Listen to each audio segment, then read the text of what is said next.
'Twas the night before Christmas, when all through the map no other heroes were stirring, not even Junkrat. But May, by a doorway, filled her blaster with care, in hopes that an enemy would soon pass through there. She hunkered down, right there by the door, with visions of victory, loot boxes galore. May in her fire suit, and they in their coats, had just had a firefight of particular note. Our teams were both damaged, at least that was the data, yet I still lived my hopes of winning in tatters. Away to a corner, I flew like a flash, hid there scared, even knowing that to survive I must dash. The moon on the breast of the new fallen snow did not make me less scared of May's down below. When what to my wondering eyes should appear but an enemy May, and with that my career. And away the game flew, like down of a thistle, as the Overwatch gods called time with their whistle.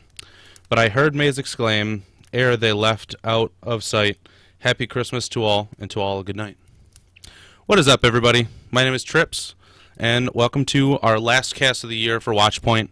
Just a Christmas cast for everybody. That was 'Twas the Night Before Christmas, an Overwatch edition by Ed Quarters on YouTube. We're going to talk about our wish list. This is our second Christmas cast for Watchpoint, and we have Matrym on the show. I want to welcome you back, sir. Good to be here, man. Always fun. And Yiska in picture mode today, but he's still with us. Yeah, kind of. And unfortunately, Vultcha did have to head out a bit before the holidays to go visit some family. Completely understandable. But we're just going to hang out, talk about Overwatch. We have our wish list prepared, and we're going to just have a comfortable night, have a few drinks, and I hope you guys enjoy. So what we kind of have, the same what we did last year, was kind of things that we hope for next year with Overwatch. These are just, could be outlandish. These things could be things that are already announced, but, you know, maybe you want a little bit of tweaks to them. And we're just going to go through this. Does anybody want to start? I can if anybody wants. Yeah. It's up to you. Go ahead. All right. So, number one thing is going to be, I want in custom matches, after the match, a stats screen. I want to know who's doing damage. I want to know numbers on how many times somebody died. I want to be able to do proper analysis of a match and say, like, this person did this much on Reaper and this person did this much on Reaper, instead of taking assumptions based on just visual input. That's interesting. Why do you specify custom matches though? I don't think that it would be good for quick play or ranked match. That would just lead to some form of toxicity. Yeah. But on the pro level, once you start having, like, let's say, I don't know, just off the top of my head, like Envious and Cloud9 play, to, like, sure, you can see the positioning on the side of the map, you can see who wins, but, like, sometimes it's really hard to see who is actually effective in their role on the loser side. And I think having a statistical breakdown of saying, like, this is, like, how much damage they absorbed, and this is how much damage they absorbed with their shield, and this is how much healing they did, would be very beneficial to where you can see, like, oh, X player just was getting picked the whole time so couldn't heal, or did something else like that. So just to have a little bit more concrete foundation, so that way whenever we're discussing it in post-match, we can actually have facts to back up instead of just assumptions. Yeah. So you're saying just like a feature that you can turn on and off, basically, like an added setting for custom matches, basically?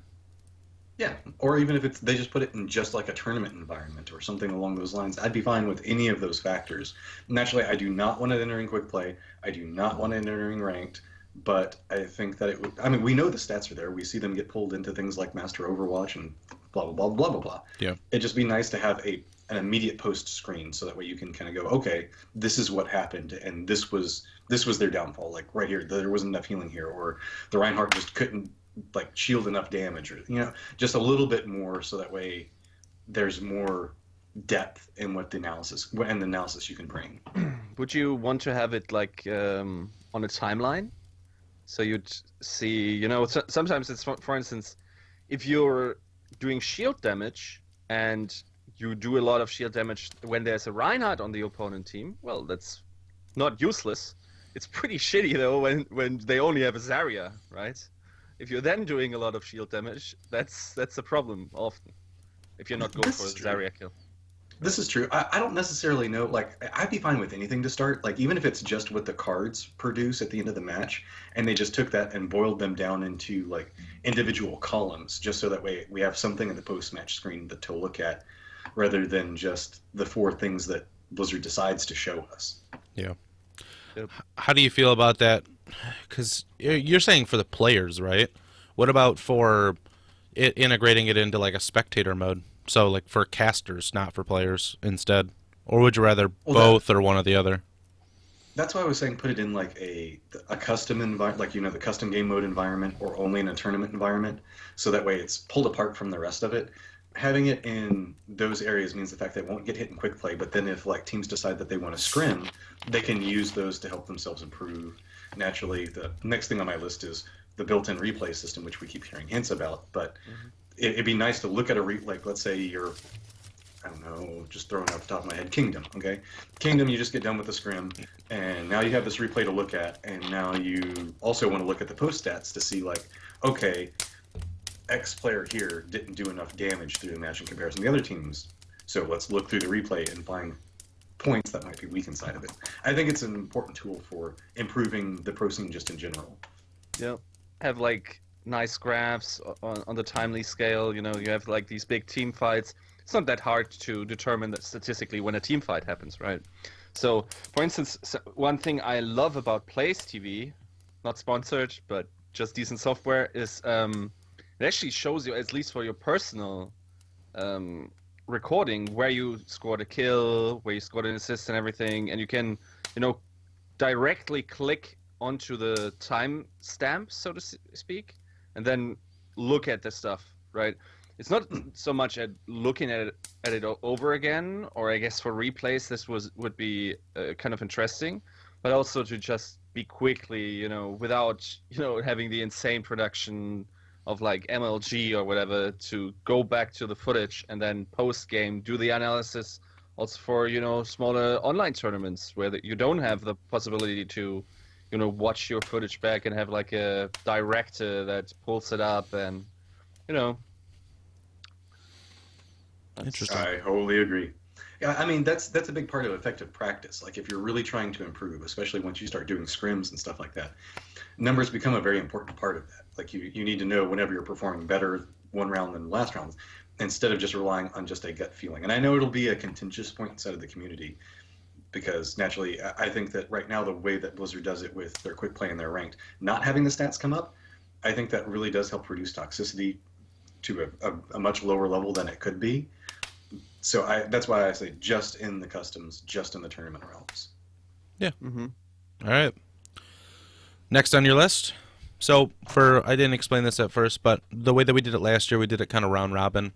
But we're going to let each individual go through their list in full and just reflect. And there's definitely going to be overlap to an extent, because I already see overlap for three of us so far. But continue.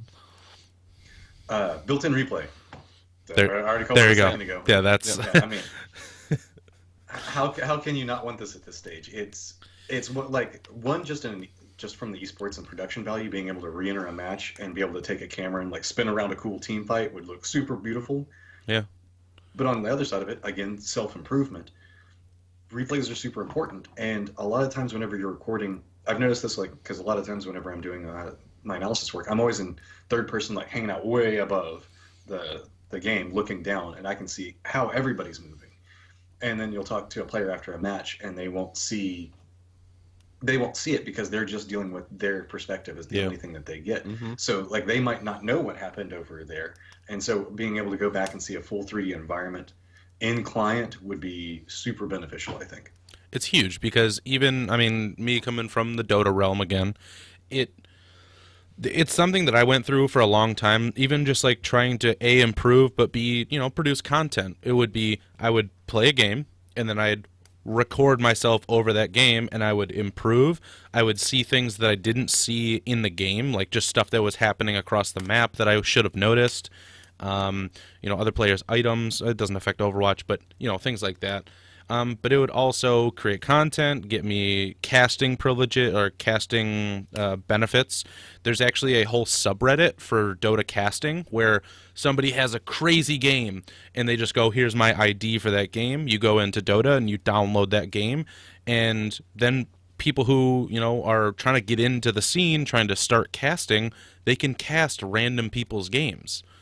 Because right now, in reality, you can only either cast someone who records, you know, their games, and you cast from first person, which is stupid, or you try to find VODs from tournaments or tournaments who are small and want, you know, just to open slot. Somebody can just pop in and do it.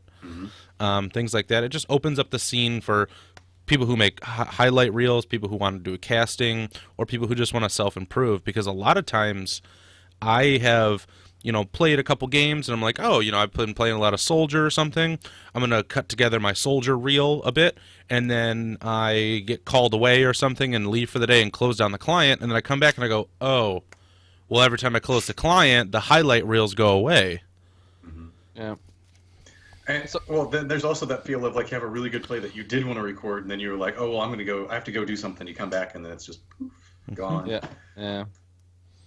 I think it's even more important for FPS games to have this feature, because if you think about it, in MOBAs, you have a lot more vision of what's actually happening. So you can actually see almost 100%, like for instance, in a team fight, it rarely happens over let's say 10 screens in size, but in FPS you really only get your FOV, you know, and sometimes you can't see if someone had an angle on something. Or for instance, one particular thing that's currently bugging me with the spectator cam is, for instance, Fnatic has this setup where when they have a Reinhardt, a Zarya, and a D.Va ult, they have this combination of throw the D.Va ult behind the team, then the Reinhardt has to turn around, and then if the Reinhardt then has to expose his back, and he gets either Ana slapped or even Earth shattered himself, and you can't really win at that point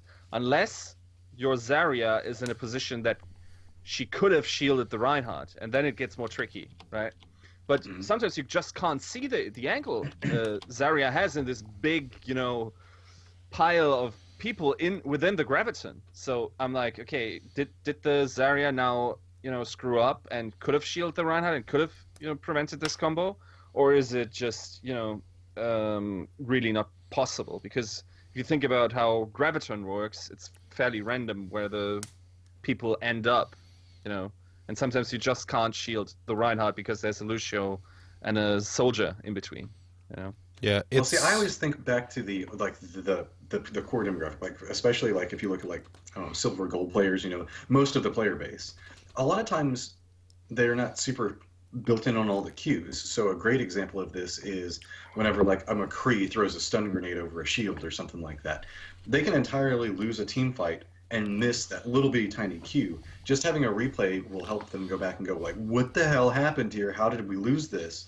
And go back and look and go, oh, okay, I see now. That's what happened there, and I should have been prepped for this to happen. And now they've learned something, and now they can further improve. I love how you just described the reinforced experience at the one event. I really shit on him. Maybe that might be the call to fame as to why I think that we need replays just a little bit. I'm pretty sure reinforcement would firmly approve of it. Definitely. Okay. All right. I guess next up on my list is I'm gonna change up my list real fast. I want an official location for tournaments and schedule put out by Blizzard themselves. Like like that'll allow for like semi-pro, amateur events, everything else like that. So that way there's one specific location that a player, if they're wanting to move through, because I mean they keep talking about like how they want to have this progression from like starting playing into professional.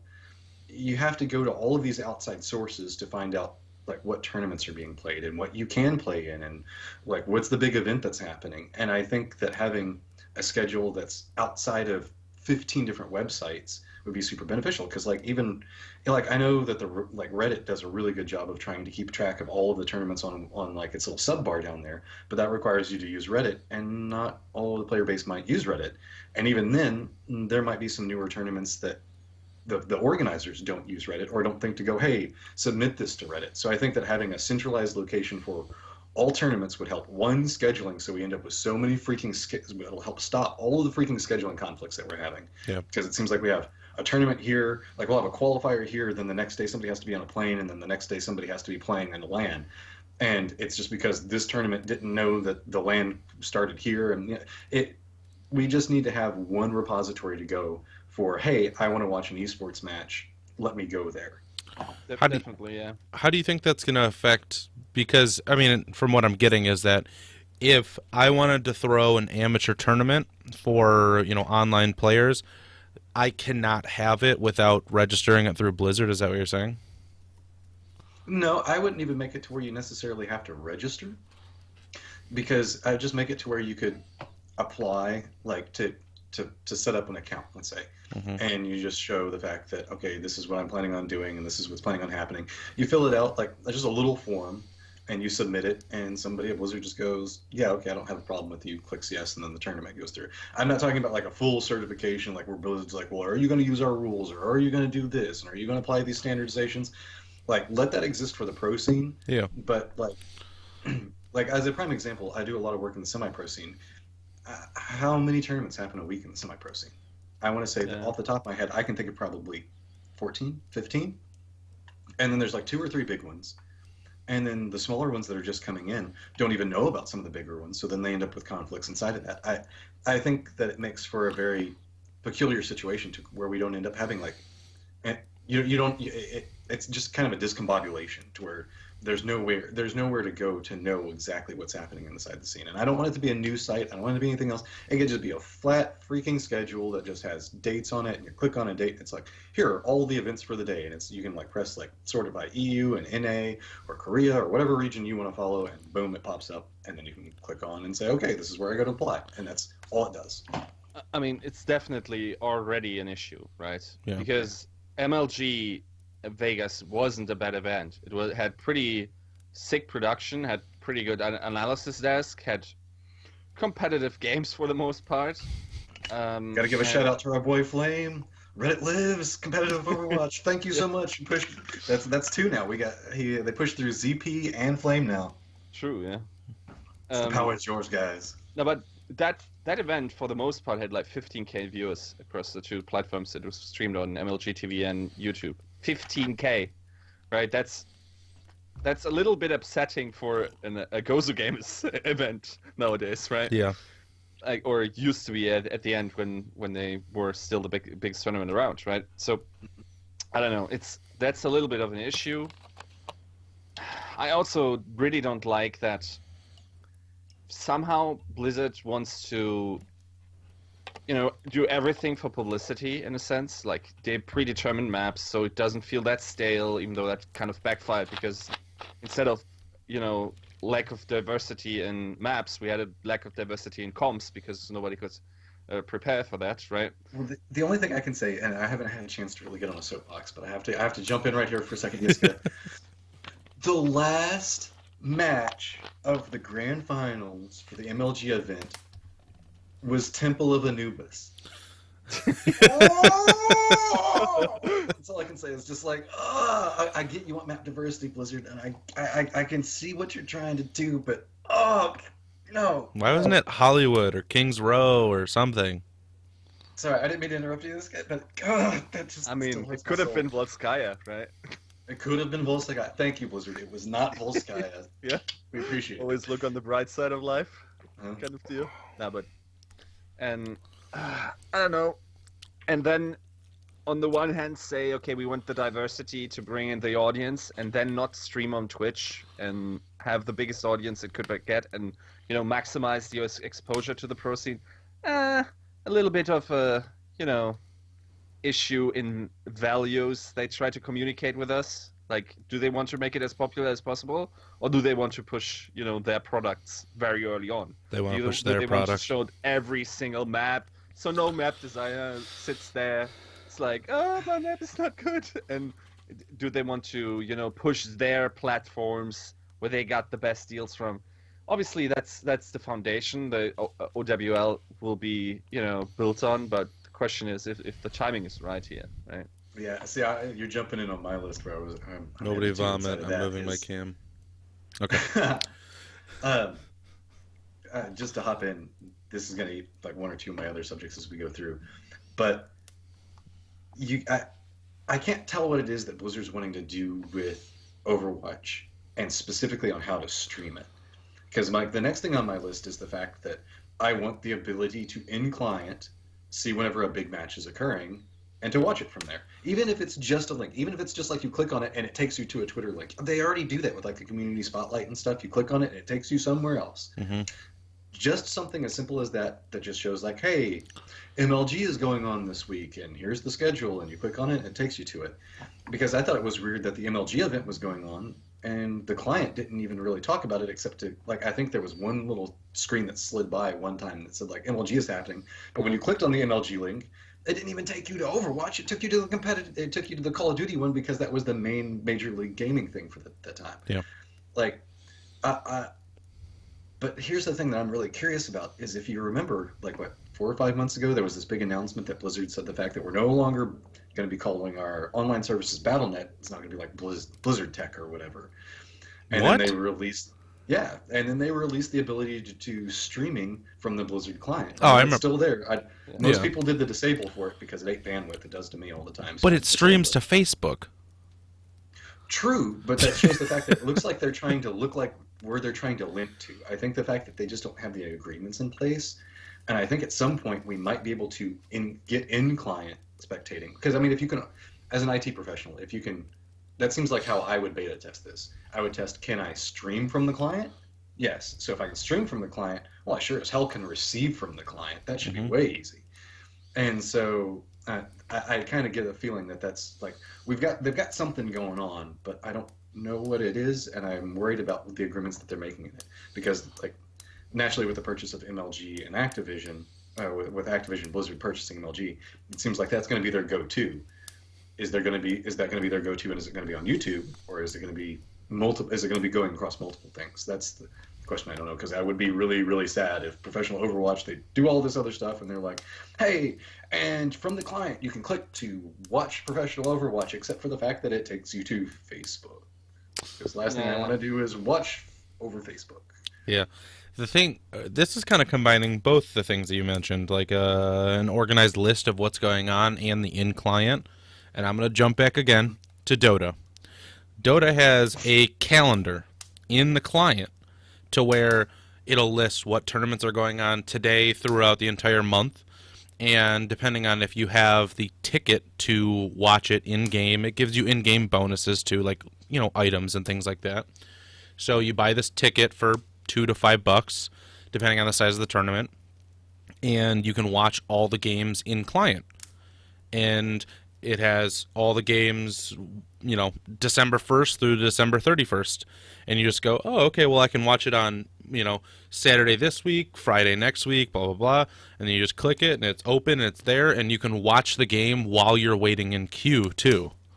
So if you just want to check out just a little bit, just see what's going on, how the games are going, or what's the score of it so far, it's really something that, I don't want to toot Valve's, horn too much, but it's something that Blizzard thrives off of taking things from other developers and making them better. So they need to take a look at some of these other, clients that are able to. Smite is able to do it. Like, come on. I mean, you can tell that there's some type of plan going on. I don't know what the plan is, and I don't know if it's going to be hyper effective yet. On the Dota question, it's been a while. Like I said, I've been following League of Legends, so I haven't been in Dota as much. Does it actually also link with the casters while you're doing it, so you can actually hear the caster's voice, or is it just you're just spectating? You can hear. See, that's the dream. That's what I want in Overwatch. I just want to be able to watch in third person or first person, my choice, and listen to the casters while it's going. You can hear casters, and there's different casters, like teams. So you can hear English casters, Russia casters, Korean casters, whatever. Yep. Do it, Blizzard. The question is, how do you monetize that then? Ticket system. So you have to buy the ticket to be able to view the tournament in Oh, client, and you just get like 5 loot Makes boxes sense, or yeah. something. Yep, makes sense. Okay. Okay. All right. I know that we're gonna get this. I already know that we're gonna get it because it's just got to happen. But I want information about the Overwatch League or OWL, whatever you want to call it. Owl. But I want it further in advance than what we're getting things right now. Yep. There's a lot of these things that can be super impactful, and number one on that list for me is localization. I need to know. I like as somebody that's like potentially trying to move into the scene. I need to know exactly what localization for teams means and how this is going to work. Does this mean the fact that like I live in Dallas? Does this mean Dallas is going to get a team and that every week during this is going to go on, or is it going to be that teams are going to go to different home cities every week and everybody's going to play at this one event?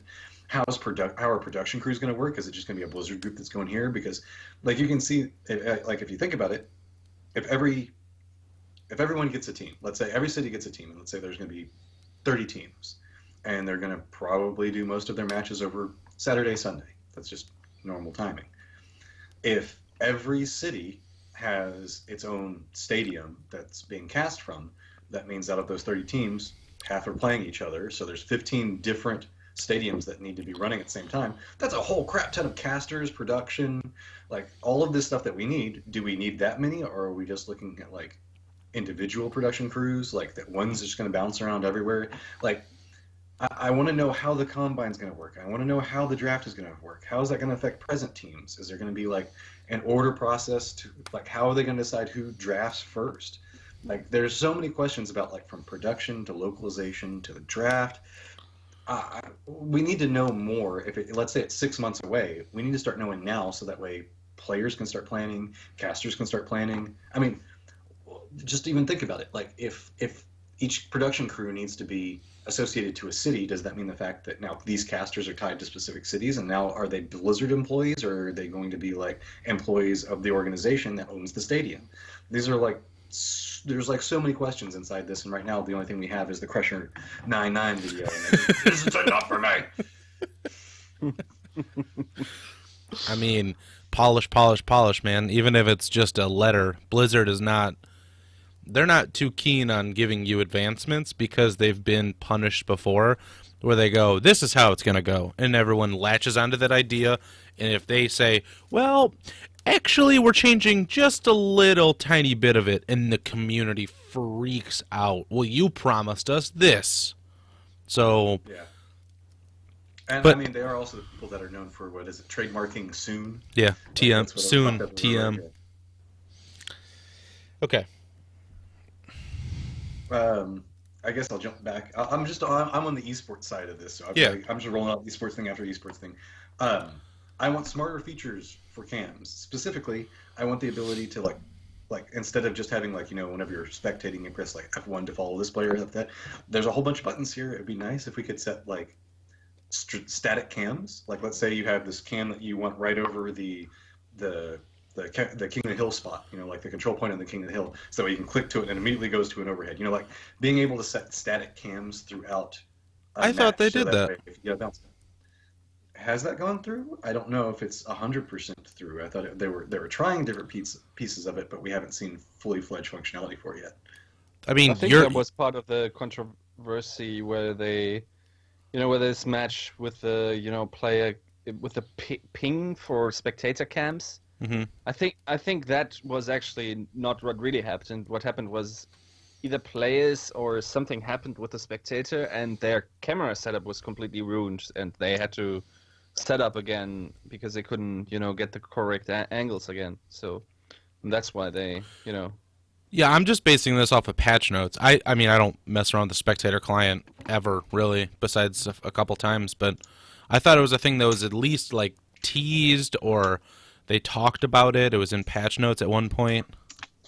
I saw a little bit about it, but the static camera itself doesn't like. Pretty much what I'm wanting is I'm wanting a smarter camera in general. Yeah. For like, because we already have a system in place that can do play of the game, right? Mm-hmm. So it can understand. Hey, these cool things are happening. I need to like record this and then play this back at the end. What's to keep that same functionality and that same algorithm that they have functional for creating like a full-fledged smart camera that can like detect, okay, I need to be at this angle and show this. And let's just say the fact that you can stream a match on a 30-second delay and allow the smart camera to take over and view what's occurring and try its best to always feed the coolest moments of the match at any given time. Because it should be able to run that algorithm and say, oh, like if it's following here and go, oh, this person just got a triple kill, let me jump back 15 seconds and start showing their camera. And there should be the functionality in that with just a little bit of modification. Something like that I think would be like ridiculously nice just to help production value in general, just being like allowing the play of the game system. Sure, it messes up. I'm not saying the fact that it's perfect in anyone, but to give a start point for like an action cam per se. Yeah. What do you think about this? What do you think about a system where the spectator client is actually delayed by a couple of seconds, so the camera is smarter?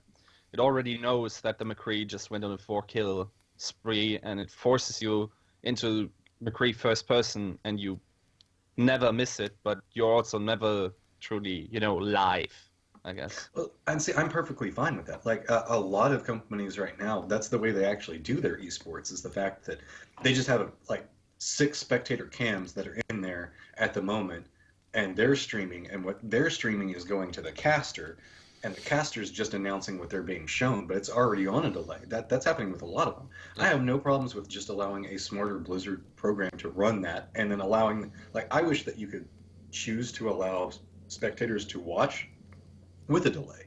Like, especially if you wanted, like, let's say you wanted to spectate one of your friends' matches and they're playing ranked, just click on it whenever you do, it just says, okay, you can follow behind them like 2-3 minutes. So that way you can't report on what they're doing or where they're positioning or wherever else like that. Yeah. I think it's universally beneficial across multiple levels just to allow that type of delay. Definitely. Also, quick shout out to the guys, to the spectators at MLG, because I like, it was very apparent that they did a stellar job. Also because D.Va is now firmly in the meta, and conveying all the information that's happening when a D.Va ult actually succeeds in killing people is quite hard, and they did that, for instance, very well. And then I started paying attention, and I think also the director had a very solid grasp on competitive Overwatch, and that really helped the overall thing, and it was really fun experience in that regard.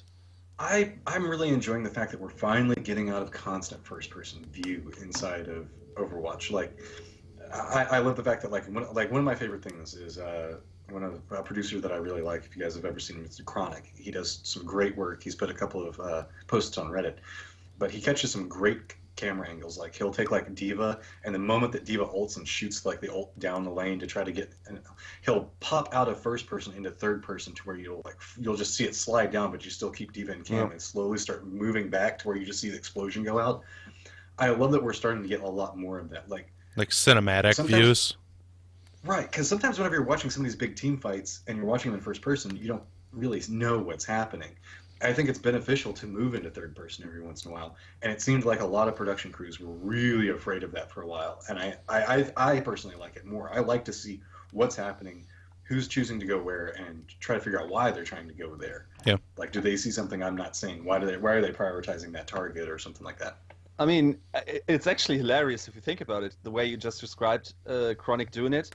It's like he's playing his own little mini game, right? There's a lot of reaction time, okay, this D.Va ult is currently going out, switch, and he's like, basically playing StarCraft level APM and, trying to get it all together, and that is, it's not just about knowledge as much as it is actually about mechanical skill in a way too in Overwatch, because it's so quick. Right. Yeah. I personally don't think that a lot of production crews get enough credit. You have to be knowledgeable enough about the game to know what's going to happen before it happens a lot of the times. Yeah. So that means that, and just like a caster, you have to be paying attention to like what's ult charge, who's where, who's at the forefront, what's probably going to happen here.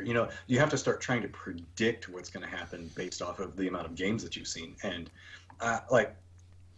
good production quality in Overwatch is a defining factor. Like, I think that's why a lot of people watched Overwatch at the start and they were like, "Oh, I don't like this. It's too hard to follow, and there's too much stuff going on." Watching somebody that's got like, I don't know, a couple hundred games under their belt do production is entirely different than watching somebody that's just started trying to stream Overwatch. Doesn't matter how good of a camera person you are. Overwatch requires you to have experience showing camera for Overwatch. Yeah, and I mean, the more tools that they give these people, the more, or that's bad grammar, the better the game will be to be viewed. Like, it's, I mean, if you confine these people to a box, they're gonna find a way around it. They're gonna find the curves in the edges, but they should make it easier for these people rather than challenging them. Yeah, and that kind of leads into my next thing on my list is I would love Blizzard, please, Kaplan, please, give us more forewarning on official changes to the official Overwatch tournament rule set. So, like, whenever they made the change from, hey, we don't really believe in map draft. Here are the maps that we want to do. Some events, like I believe NGE, had to respond within like 24 hours that this is what they had to do for their next event, and the players are now like all the teams are now like, wait, what? I don't get to do map selection anymore, so now these are the maps I need to focus on. And they weren't maps necessarily that they had been practicing, because naturally, if you don't know that there's a status quo change, you're not going to plan for a status quo change. Like, we need to have more than just like 24 hours notice before an event starts. There needs to be at least like 2 weeks, so that way players and production teams can figure out what the hell is happening. Yeah, at least to the back end. I mean, they don't need to make some big public statement, but they need to let teams and organizers and casters and everybody who this affects their job. Like, it's not just like oh, well, this is what I'm going to be viewing today on Twitch or whatever. This is stuff that affects, how they perform, what they're going to be talking about, how they need to prepare their staff and everything like that. There's more to it than just, well, just show up and put on a show and just follow the rules that we give you. I mean, okay, this is kind of, because it's sort of on my list, but the problem with telling people, from the scene that is, it's obviously like, it's basically leaked the instant you tell it to teams, right? Like, we knew 2 weeks in advance when the pitch was going to hit, for instance, right? We knew that it was going to be that date before MLG, and they had to tell the teams, obviously, but at that moment everyone knows, basically, right? So there's this thing to consider. And even if you like the NDA, everyone, out the wazoo, it's still going to leak somehow, because some, disgruntled girlfriend tells her best friend, and she... this is esports, man. Like, this is always how it gets out. Mm-hmm. Yeah, like, what was it? There was, like, in League of Legends, somebody was talking to their girlfriend in the background, and somebody heard it on somebody else's stream, and they were like, oh my god, there's a new thing that's going to... You'd be amazed at how often the girlfriend is the leak. Mm-hmm. Yep. Now, that being said, there's a lot of belief that there was this meeting that happened for the Overwatch League where they got in a whole bunch of millionaires. You guys can watch a video. Monte Cristo talks about it. They got a whole bunch of people. He couldn't really go into details because actually it's all under NDA. But it seems like they did start speaking to orgs about what the Overwatch League is going to look like. So I really appreciate that they did that. I just wish that they would kind of carry that down to, one, the community, and two, community-wide events they need to be a lot more forthcoming with.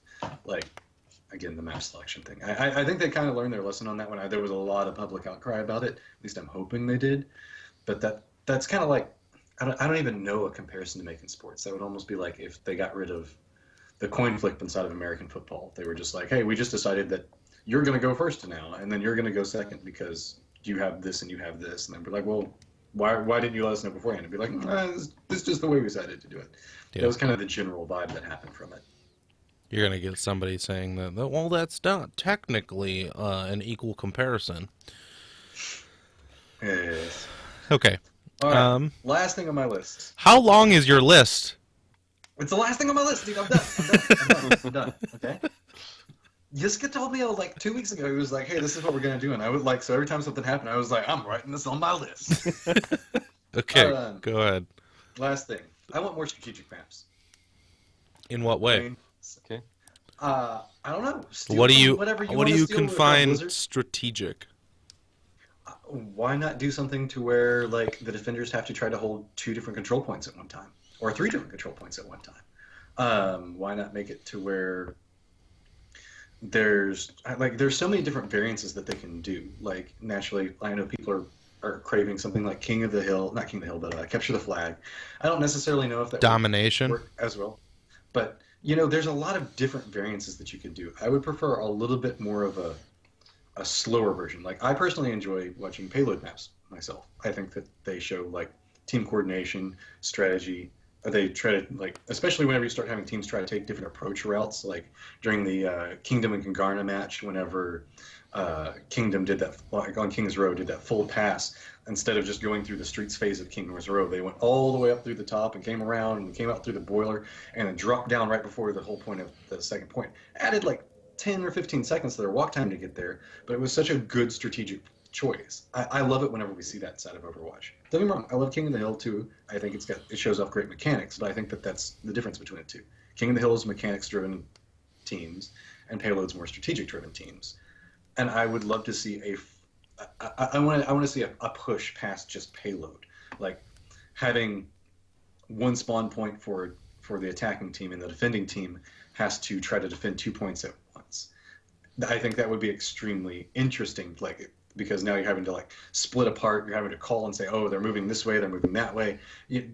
I think that would be really neat to see, and I would love to see more of the style. I know Jeff Kaplan's talked about the fact that in the latest developer update that hey, we're working on new maps and new formats. I just hope that they force more of a thought process into some of them. I don't want more assault style maps or whatever, 2CP, whatever you want to call them. I want something to where like let's push the envelope with forcing strategy inside the game. We already have good gunplay. We already have a lot of cool abilities. Let's see how we can mix this up a little bit more and make teams really, really fight and have to think about it. Okay. How do you feel about longer game modes? Like, a lot of people were saying 2CP should be extended to 3 or 4 CP. Personally, I don't like 2CP because it feels too long already. And by that, I mean the fact that with good teams, it's very flip-floppy. Like, you can have, right as soon as the team attacks point 1 and they capture it and they get that win, they will snowball it as fast as they can for point 2. And if they get it at point 2, they have like 5 minutes left on the clock. Then the other team comes in, and if they get a really good attack on point 1, they'll snowball it into point 2. They have a 5-minute point on the clock. So I know that has anybody else been stuck in one of these like ranked matches to where you could feel like you're playing Temple of Anubis for 4 hours because you're both teams are putting up such good times that it's just like, okay, you got 2 points. Okay, you got 2 points. Okay, you got 2 points. Okay, and I know that the timer doesn't add in anymore, but it's just like, how long is this gonna go? Yeah. At a certain point, it becomes like attrition on your soul, and you're like, I don't even care if I lose. I just want to play on a different map. Definitely, yeah. Sometimes it's also the entirely different experience where it's like, okay, now you're on to point 2, and the spawns are obviously way too close, and they just stagger in, and then they chip away at the offensive team like one player, and then over the course of 2.5 minutes, you seemingly did everything right as the offense, and it really feels like you deserve to win now. But they chip away, and sometimes they even kill one guy, and then it delays, and then there's one big swoosh or one stupid thing that happens, and suddenly they have defended. I think we saw last weekend quite often that 2CPs were held after the or on the second point, I guess, and then of course King of the Hill decider, and yeah. See, I guess that would be my little addendum on my wish list. What I would love in 2CP for if the attackers are trying to take, like, you know how they apply the overtime timer? I would love to see some type of timer effect to where if the attacking team is actually starting to cap the first point, like cap the second point, maybe a 2-second delay on spawn. Because the spawn approaches are too close. Like it's just like, here's a point. Like I'm gonna use my cam here, but here's point A, and here's attacker spawn point, and here's point B, and here's the the defender's spawn point. So like you can kill as much as you want to here, but these guys just have to walk this far. Whereas if you die, you have to walk all the way from here all the way down here. So you can like I know I've personally played games where I've killed somebody 3 times trying to take Temple of Anubis or Volskaya. Yeah. And I only died once, and then that was the end of our attack. It's So until I you get a lost, team wipe where it's just like this perpetual, just like flurry of players. So put a little bit of a delay on the spawn on the 2 CP maps. I think we might be seeing an entirely different game. And Yeah. I mean, it's also that it's kind of stupid that, states where you can't be damaged, such as May Ice Block, actually blocks the channel time of the point, right? Like a Reaper just, flying around there, just holding the point, that all delays it even more. And the question is if that's deserved, so to speak. Right. Okay. Let May be May, is my opinion. Her job is to be annoying. Her job is to stall. If you take it away from her, what purpose does she have except to just like show you her booty? Yeah. Yeah. Okay. I'm going to let Vultcha, the ghost of Vultcha, go next. So I am going to present his list, but I promise I will not have the best arguments because this is his opinion.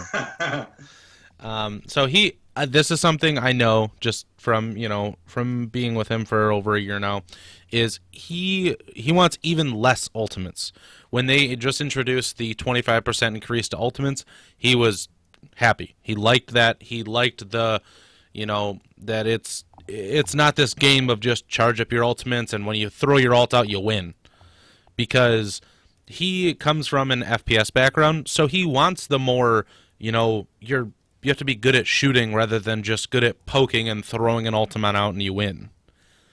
That's the end of my argument there. I can kind of back this one. I don't 100% agree with it, but I've had some debates with some people about it, so I'll flesh it out a little bit more.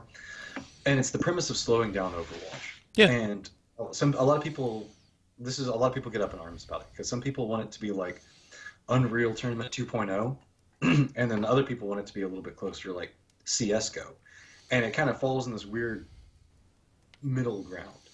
And I see why some people want it to slow down. Like the less impactful ultimates are means the fact that specifically like in payload style maps or something like that, you can end up with prolonged shootouts and outplays a lot more. Because that is one problem that ultimates have, is the fact that they kind of deny outplayability. Because especially if you look at the popular heroes, Earth Shatter, Graviton Surge, the Self-Destruct, their whole team wipe abilities. Mm-hmm. And so by pulling back the strength of those by not having them occur so much means the fact that you can get into a lot more shootouts and a lot more outplay style ability. I get it. I kind of agree. I kind of disagree. I just kind of fall in the middle with it. I disagree because you brought up a good point with there's so many team ultimates that I really think it's not the ultimates being prevalent like more often that's a problem. I think that the heroes that they're going to develop need to have, like a pulse bomb, stuff that like takes out one hero but like guarantees that person's going to die rather than wiping an entire team. A little bit less impactful ultimates, I guess, maybe is what we need from heroes. But, I come from a MOBA mindset. Ultimates are regular, so, you did steal his replay thing, but that was on my list, too. And I don't know if Yiska, did you have that on that? Was that a clean wipe? Nope. Okay. Nope. You didn't have replays? What type of human are you? Dude, I only wish for stuff that's not going to happen, and it's obviously already going to happen. Oh, yeah. You don't wish. Tell that to the League of Legends players that waited 7 years. Yeah, for replays? Jesus Christ. Oh, replays are coming, guys. Yeah, we got this. Okay, he wanted a new projectile character. I'm guessing it's from, because I don't know if he's so much into the Hanzo game today, but he was a huge Hanzo person when the game first launched. And I don't know if he's super happy with Hanzo. But he wished for a new projectile character. Uh-huh. I'm just gonna second Yiska. I have no problems with another projectile character. I just don't find them to be effective 9 times out of 10. That's true, yeah. like it's the shields, man. Shields or just dodge. Like there's a Yeah. reason why it's really easy to deal with the Hanzo is it's half RNG. And if you have a shield on top of it, then I have no problems with projectiles. Maybe a faster moving projectile that does less damage or something like that. Yeah. Maybe that's a good idea. I find that probably one of the most effective projectile heroes is actually Junkrat. Yeah. And so maybe He's a very big Junkrat player too. He likes Junkrat a let's be lot. honest. The two primary projectile heroes that are used are Junkrat, which we don't see a lot right now just because of Diva, and Pharaoh, which we don't see right now a lot because of Diva. Oh well, Genji too, right? Yeah, well, Genji's he's technically projectile, but he's also just like YOLO A sword. let's kill everyone. Yeah. But so like, I don't know. Well, I guess May is also projectile, and she's seeing a lot of play. But nine times out of 10, most people just lean to hit skin because it's more like it doesn't matter if we get it. We're just not going to see it that much in pro play because people are always going to lean to hit skin, which is just more accurate.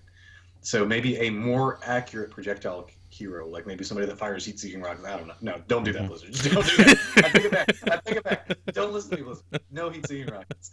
But you get what I'm saying? Like having a Wait, if they had heat-seeking rockets, would May be immune? I don't know. Yeah. By the way, she's gonna be fine. She'll be perfectly fine because like Sombra EMP doesn't affect nano machines, nano boost, so it doesn't matter. Okay. Nice.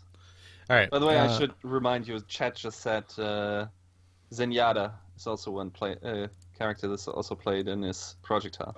Oh yeah, but like let's be honest, is Zenyatta just like, hey, here's an orb for you, and I'm gonna go hide behind Reinhardt? I don't know. I don't know what. Not if you're Enigma. Man, like some just shoot nukes, man. Like Forsaken, for instance, is just I don't know. He has the launch codes, man. If you guys don't know Fives, he's a great statistician for a lot of the semi-pro scene. Super smart guy. And yes, I will back you up. Zenyatta is I put Zenyatta in a good projectile spot. I like the speed that he moves at. His fire isn't overly predictable just because of positioning. So maybe that's what we need. Maybe we do need a longer range projectile hero. An actual sniper with a projectile instead of the Hanzo that thinks that he's supposed to be a sniper. Yeah. Okay. He also called for, which is kind of what you asked for, which is a good scoreboard. He's a big proponent upon he wants stats. He doesn't care if people get toxic. He wants everyone to know exactly how they did. He wants to know how he did. He doesn't want to have to go digging for it. There's just no point not to have it in the game. And this is what I've collected from, talking with him for a long time now. He doesn't like the current scoreboard really at all because it doesn't give enough information. It's like this padding, like this child proofing that Blizzard wants to put on everything. Yeah. I mean, I was already kind of vocal about it. The only other conceivable modification I've heard of this is make it to where only your stats are visible and no one else's. I could see that being but then you're going to end up with like people comparing stats in post game, but that requires them to be in comms. And if they're in comms, they probably win the game. Yeah. So they're really going to get mad and compare. That's right. For anybody that's not watching on here and you don't get on comms. Jeff actually just approached that in their new developer update. If you watched it. Yeah, and I agree with his logic. You shouldn't move people out of a group that they're planning on being in. But at the same time, man, it would be nice if that group that I queued in with 5 people could talk to me. Yeah. And this one is going to steal a little bit, or I'll say it this way. I'm going to tie it into one of my items too, so we don't go super long here because Matrym took half the cast of his list. He talked about this a little while ago, which is a little bit of a secondary objective, like something on the map that needs to be captured that can warrant ults and warrant like a duel, like while we're capturing point A or while we're pushing the payload, once we get past a certain point, we need the Tracer or Genji to run out far away to this one spot and pick up an ultimate item that's on the map that you have to capture. And we'll send our flanker, they'll send their flanker, and it creates this one-on-one situation to where you can have that like skill battle. Or if you send out, oh, we're going to send out 2 this time, and you just, sneak attack, go in there, you capture this item, you'll have an extra ult for your flanker or something like a Genji, he'll have an extra sword. But it'll also create this secondary objective and a little bit outside of a team fight, this like duel situation on, far away from the current objective. Because if you think about things like, this is more so on my point, his was really on like the ultimate charges being on the map. But my thing is like secondary objectives. If you think about League of Legends, Dota, Smite, all those other games, there's these dragon, there's, blue buff, red buff, Baron. There's these other things that are going on around the game while the current objective is push and win. And it adds these, it extends the game a little bit. It adds these things to where not all the team can be grouped up at one time, so it adds vulnerability to the team. Do we go for the second objective, or do we just clear out their team and then go for the second objective? I think it adds a little bit of, it adds a few more dice into the, into the role. Yeah, I actually really like this idea. Like, the very first thing that I thought was, okay, what map do I hate the most? Volskaya.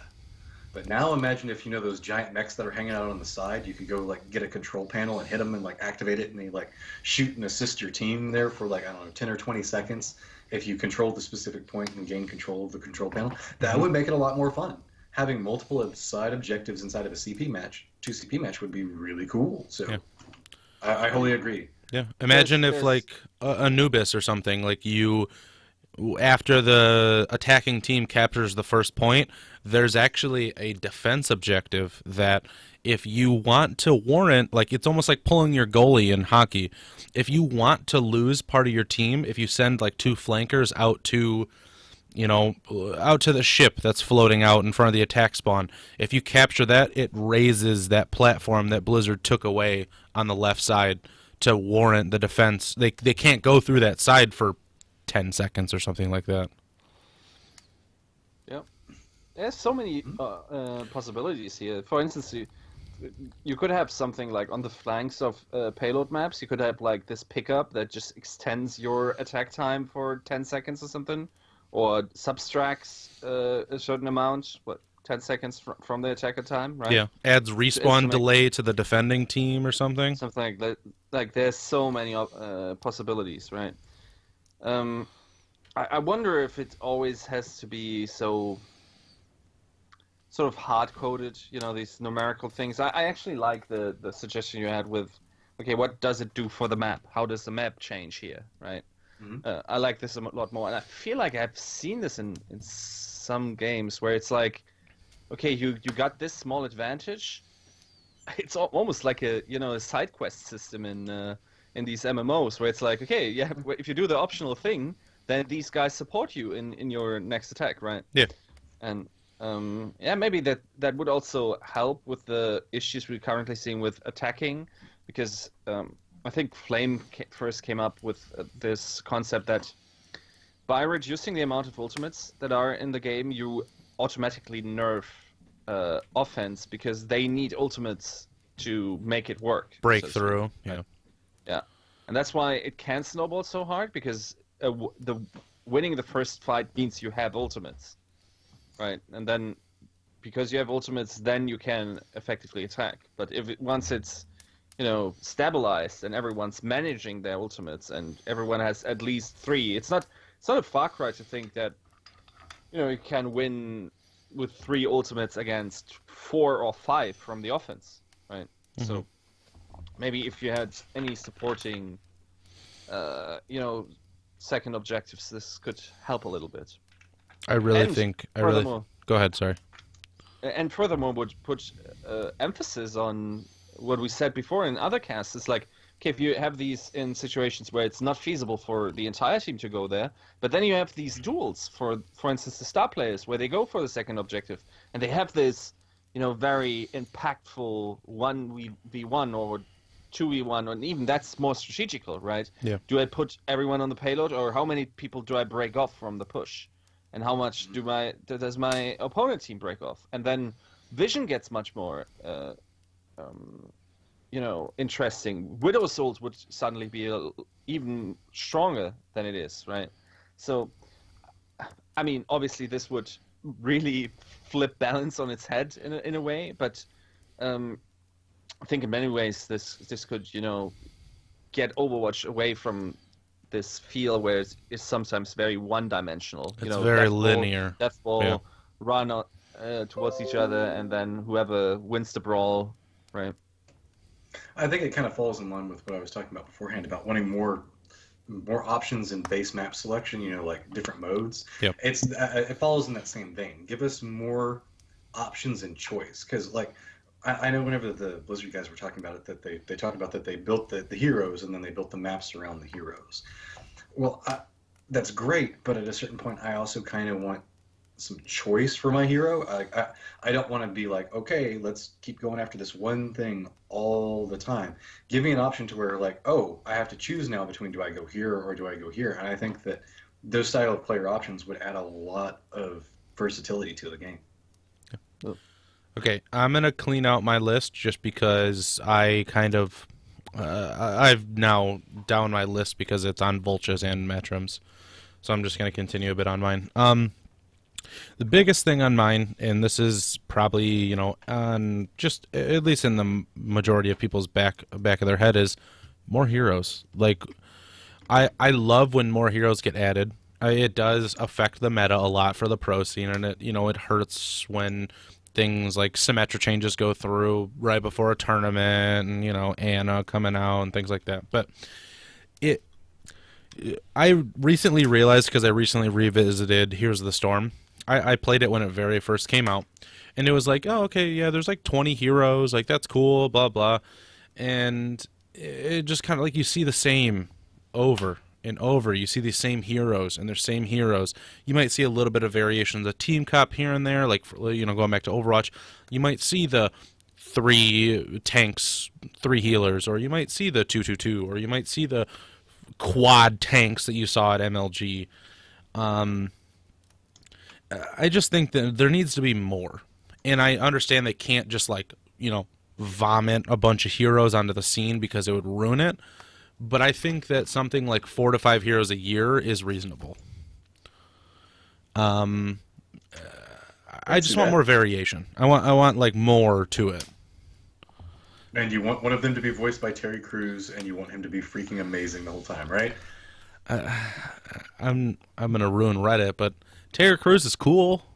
But he's just Terry Crews, man. He's not my big hero. Who's your big hero? My big hero, Big Hero 6. What? Such a cheese answer.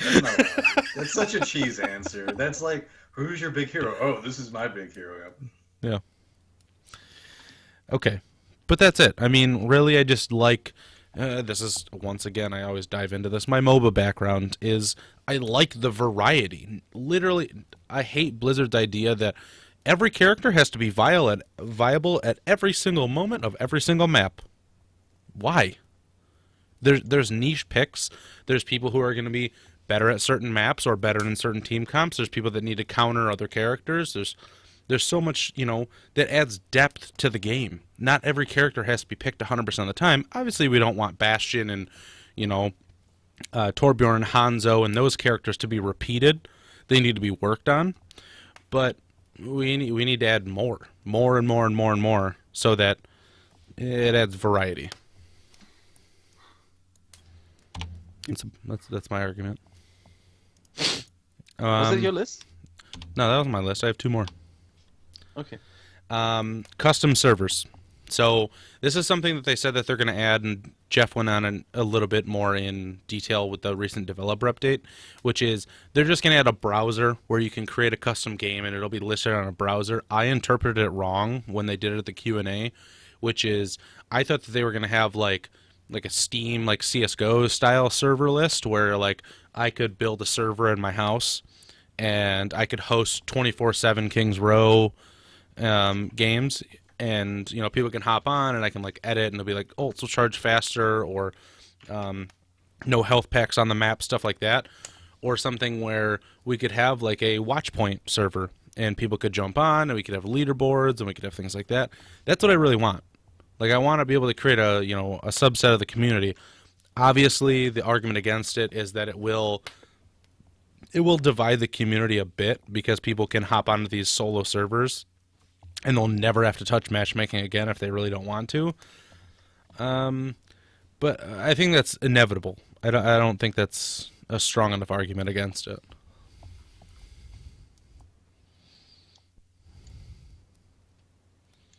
Yeah, I kind of fall into a middle ground. Like, Yiska, where do you fall into this? You have stumped us both. We're both like, I have to ponder my answer. Yeah.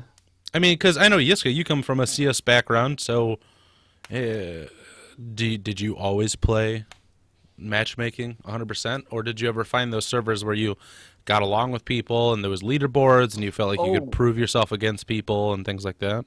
Dude, back in the day, we were like the most obnoxious try-hard kids. Like, we had this one server everyone played on. Mm-hmm. We were like dude, like, try-hard doesn't cut it. Like, for instance, we were always playing for the leaderboard, and when you were the last guy against 6, you either analyzed if they're shit, or you sat back into the corner and then just typed in retry. And we all had, shortcuts, so you would retry, and then you wouldn't die, and your kills per death wouldn't, go down and everything, and they didn't fix it. Like, we did that all the time, and we knew these people. And then recently I played Trouble in Terrorist Town, and that is a game that notoriously, it's like knowing the other guys and, having this pattern recognition of, okay, this dude does always this when he's the traitor and everything. And I think that's very valuable in certain ways. But I also recognize that most of my gaming experiences in recent times have really just been this matchmaking thing, where I meet these new people all the time. And the only thing where it isn't happening for me is in World of Warcraft, right, where I have my established group. But even there, the server community really is meaningless, sort of, nowadays, right? Yeah, I mean, that's because they mesh servers, but... Yeah, and I don't know, I see the merits in both ways, right? On the one hand, nowadays maybe don't desire this as much anymore, but who knows? Maybe if I had a sweet community and, you could play against the others, and there's this, as we talked about last time about these tells where certain people have a certain, behavior in their play that sort of, telegraphs what they're going to do. If that level of play can develop, that's highly interesting to me too. I just really like I'm the type of person where if I again, back to Dota, I joined an in-house, and these people were like 1,000 plus MMR better than me, but they were open, and they was just playing backyard games, and it was just make teams, pick from a list, and we play. And it's just this in-house league. And you just continuously get your, shit kicked in until you get better. When you play with matchmaking, it's just always this roll of the dice to where either you don't get to play against the same people, you don't get to learn, against the people who main soldier, or the people who, it's just this random set of people. Where if you form this community around, Overwatch or whatever game, I feel like you can be like, oh, hey, man, you play soldier a lot. Like, I'm really trying to work on my soldier. Is there anything you can offer me? And it creates this, like, almost like guild-ish from a server. And you get to know everybody. You get to play backyard baseball games. People just change up teams all the time. And it's something that I really want. Okay. I've been giving it some thought, and I've got a pro and a con. Okay. My pro is the fact that I love the fact that means that we'll have a dedicated area for a different style of Overwatch. So that means if you want to go in and you want to play like you yawn for the older days whenever like ults charge faster, you could play in like an increased ult charge style game, or you could play with like a lower gravity game. You could play in those weird spectrums, and usually a lot of times the communities create like sub games inside of that. Kind of think of what Dota and League of Legends grew out of, which was a sub mode of how to play Warcraft 2. 3. Or Warcraft 3. That's yeah. right. Sorry. I blame eggnog. That's good. I like that. Like one of my favorite things to do was like if you haven't ever done it, it's in League of Legends. Play hide and seek, where all you can do is just like go hide in bushes and move around the map, and there's just this guy that's trying to find everybody. That's a fun variant, and sometimes it's just nice to blow off some steam. Or ARAM originally started in that fashion. Yep.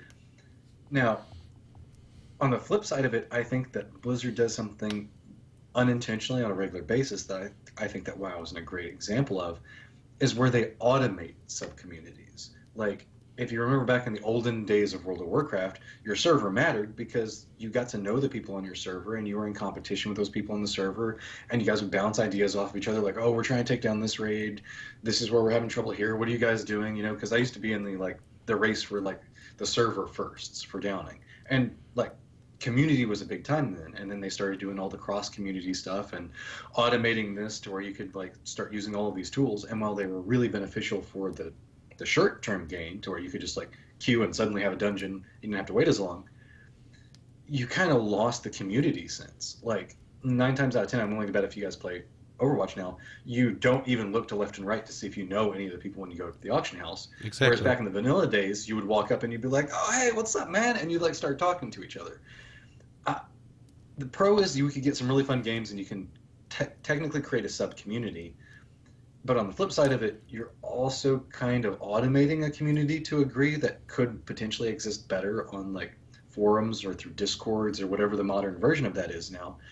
And I'm tomato on it. I don't have a hate. I don't have a like. I'm just kind of like, I can see why it would be good, but I'm also worried that it could do this because I always hate segmenting communities away from each other or making a community anonymous amongst each other to where it doesn't matter who you're playing with. Yeah, very, very solid points. In Discord, now that you mentioned that, kind of does trump it. It's just kind of pushing that into the game rather than a separate client is the biggest, you know. And my last thing on the list is map rotations, and this is something we talked about with a couple of people, is that there's always going to be these maps that everyone hates. There's these maps that are just people consider not competitive, people consider just a waste of time. And, you know, in CSGO, they have tons of maps, just tons of maps, either community created or just, you know, over the course of time they've collected. But then they select, I don't know the exact number, you know, 8 to 10, 12, something like that, where this is the current rotation. And you don't have to play on the maps that nobody likes or either they're working on or something like that. And I think this will help practice, because it's something I've struggled with Here's the Storm 2, coming from a Dota, League of Legends thing, is you're constantly practicing on the same map. You know where everything is exactly. You're just working on your mechanics. But if I jump into Overwatch, let's say I play a 4-hour session of Overwatch. Technically speaking, I could never see Lijiang Tower. But I really want to practice Lijiang Tower. Why can't I practice that map? Why can't I queue into King of the Hill? Or why can't I just play only payload maps or something like that?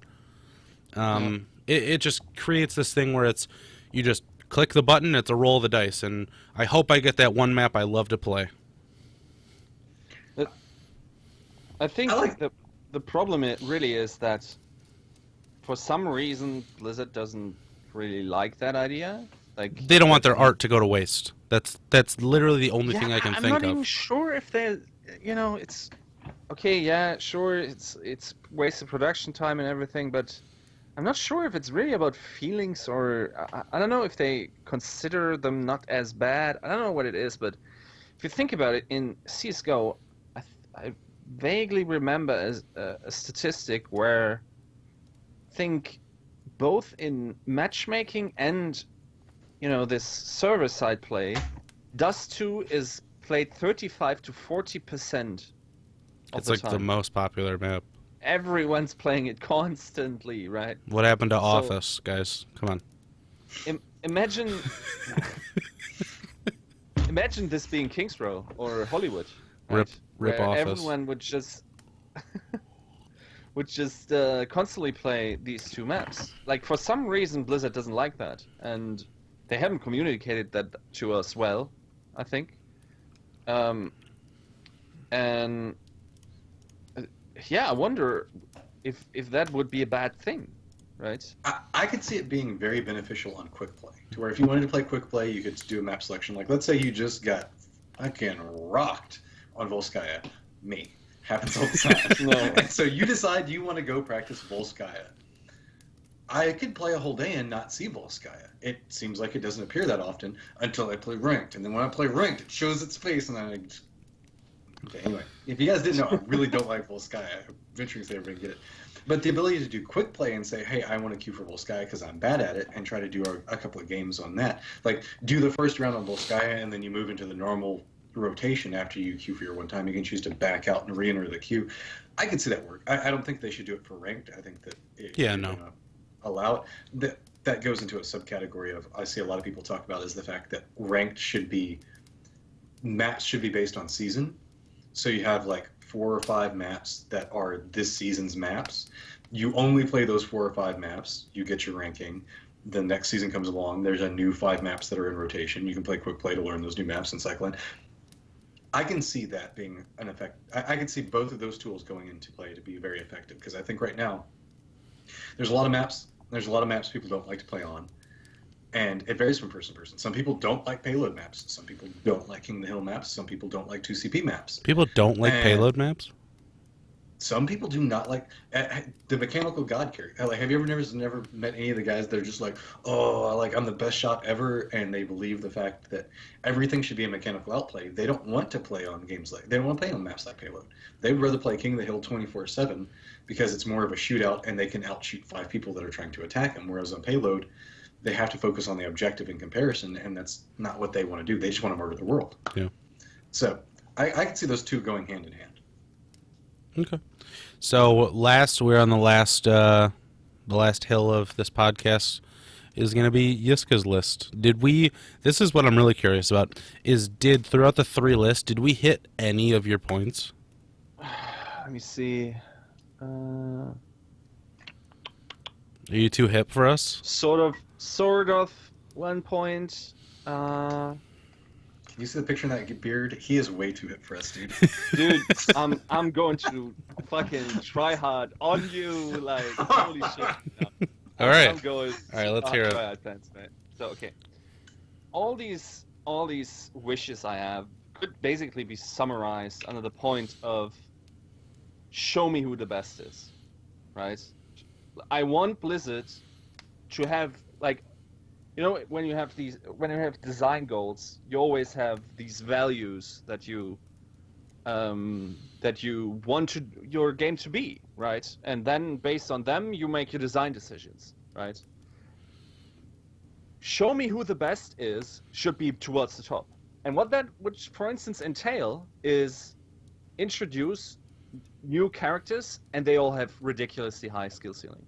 Yeah. I'm talking more complex than Genji, more complex, not by much, you know, but where you have the possibility of, having these star players shine and really see the difference, and really also communicate in a sense to the average pleb that they can't, like, these pro players can't be touched.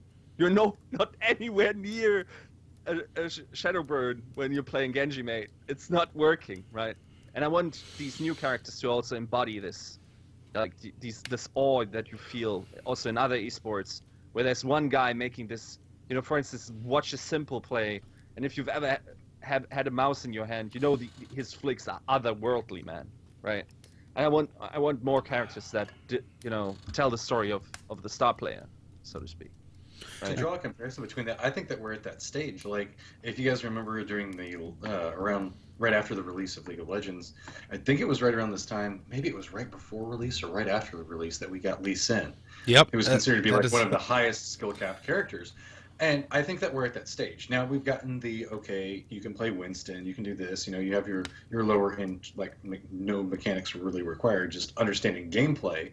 And I that's what we want. I'm with you, Yiska. I want a super high risk, super high reward, hero that if you can jump in and you can like pull off all the buttons in the right rotation and you thought it out, you can come out looking like a god. And if you didn't think it out, you come out looking like a complete fool.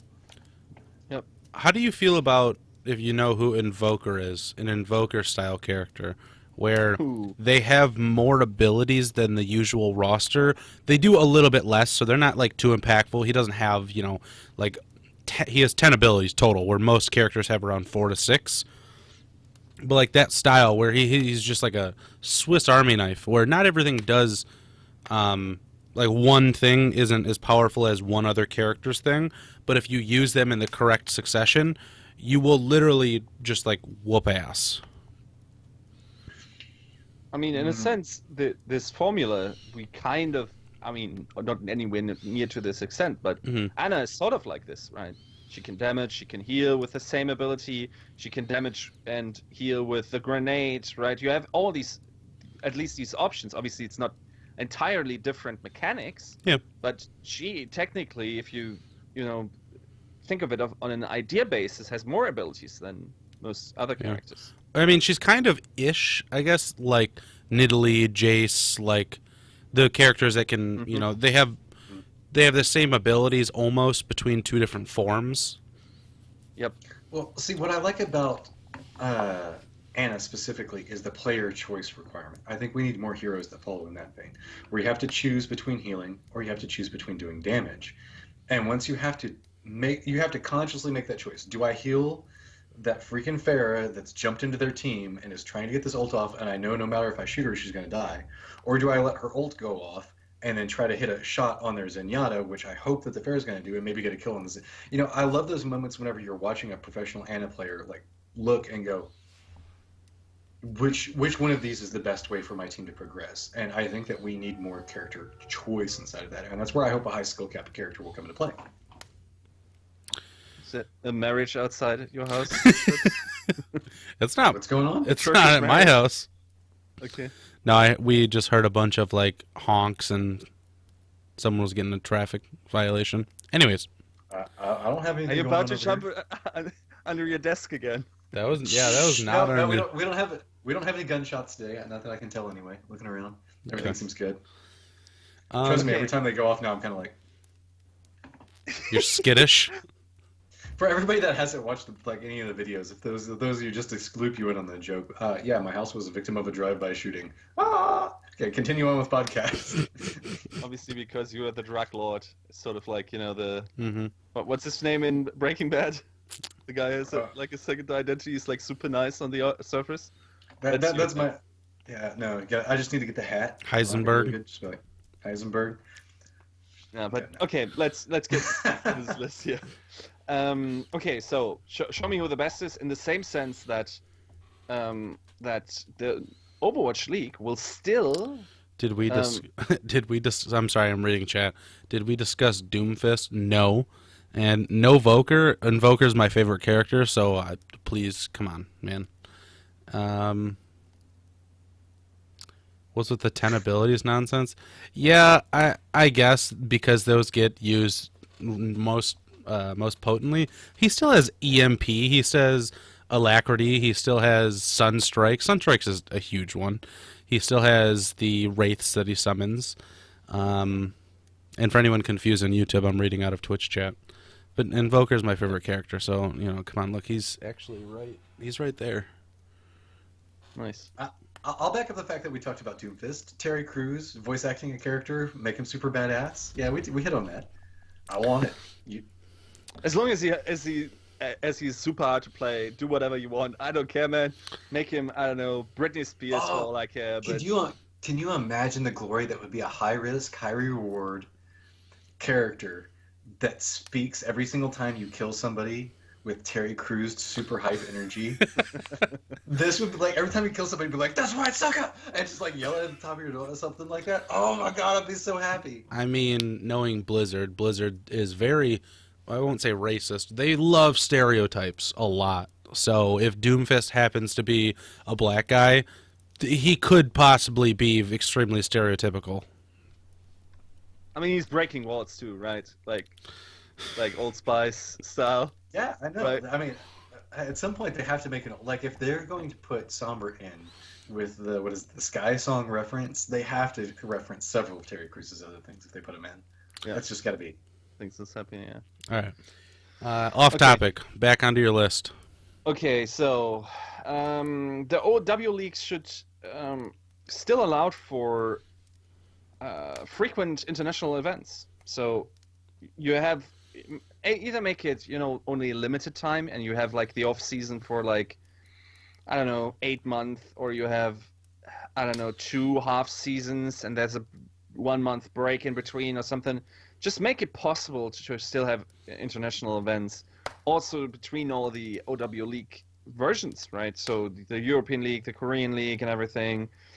And I guess in this tournament mode, like if I want to see the best, get rid of invite only, dude. Yeah. I'm fed up. Oh my god. Oh, okay, I can't go on that tangent, but I recommend everybody check out the video Monte Cristo put out again. He talks about the fact that it makes it seem like it's only going to be a couple of months that Overwatch League is going to occur, leaving majority of the season available for events that are occurring. So it's going to be like a half-breed between what you would consider be the LCS season and the CSGO season. So you're going to have multiple LAN and online tournaments that are occurring that you can choose to be a part of, and then there's going to be the Overwatch League that's going to take a small portion of the time inside of here. And I really like that style of aspect. I hope that he's right in this that he called out on. But yes, now to follow up, can we please get rid of invite only? We're seeing so many good teams that are entering the scene right now that aren't being able to actually move up the standings or see play in other tournaments because of the fact that they're hard locked behind invite only. Yeah. I personally love the NGVE event because we got to see a whole bunch of fresh blood come into it. And who were the day one finalists that came out of that? That was Kangarna and Kingdom, teams that people had never even heard of before. We need more of that. It's also like I read a tweet before MLG from Grim Reality, and he's like, "Wish us luck at MLG boys XD," right? and then it's basically like, okay, I tweeted to him. It's called being CoolMat69 because CoolMat was not part of the voting procedure, despite being probably one of the best players in beta at one point in time, the best player in beta. And he didn't receive an invite. And I said, it's called being CoolMat69, be among the best, then get flocked by a seagull. And I honestly entertained an article called Flocked by a Seagull, which is basically the concept of you're being not invited, or you can't participate, or you're being put down for even though you're the better player because of popularity, right? Yeah. This factor that we are picking teams they have for competitions they have no business in competing in, based on popularity, needs to stop, right? I want to know who the best is, and this is not part of the selection process in that regard. I think the newest signing is going to force that to change. Like beforehand, like Kangarna isn't signed to anybody. Kingdom is signed by not what a lot of people consider to be a top tier team, but they're a good team. CLG signing the 1%, you can't ignore CLG. Like you have to now move away from invite, because if you try to like keep this wall that's kind of existing right now, the CLG the org of CLG will just eventually come crashing down upon you and being like, "What are you doing, not letting our teams play?" So I hope that has ramifications that allow. You would have thought that happened to Immortals though, right? They're not a small org. I don't know, and I really enjoy their team as well. Like, there's a lot of really good teams out there that just aren't getting invited to stuff. So that's why I have to give my thumbs up to NGE for allowing just doing a qualifier instead of a directed invite. Definitely. We need more of that. And here, if we're talking about NGE, here's my next thing on the list, which is a big problem. You can't show me the best if being the best changes from one moment to the other by having big content patches or reworks like 2 days before the tournament starts. That's ridiculous. Assign your your patch schedule to the tournaments. If you want this to be an esport, you have to work around these things. If you want to be taken seriously and not just a PR move, right?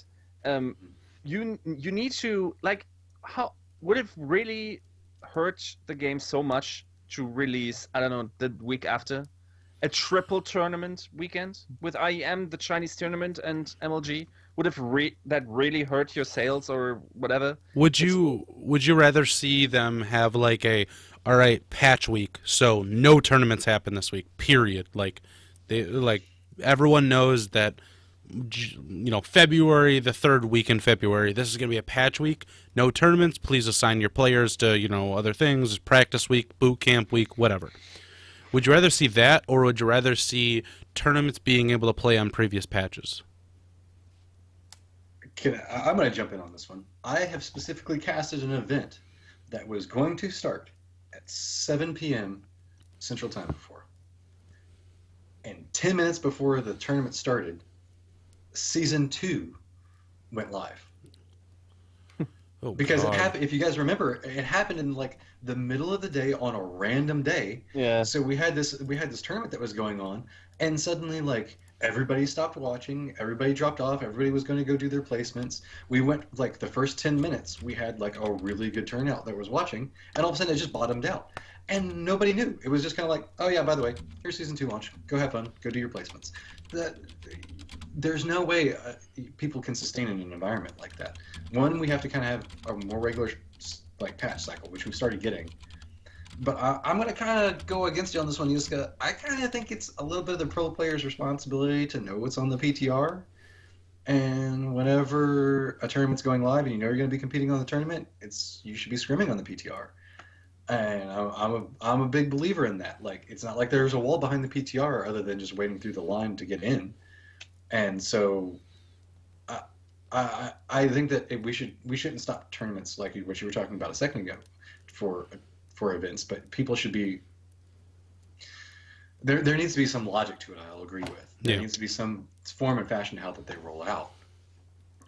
The only The thing problem is that you have no consistency in that sense, right?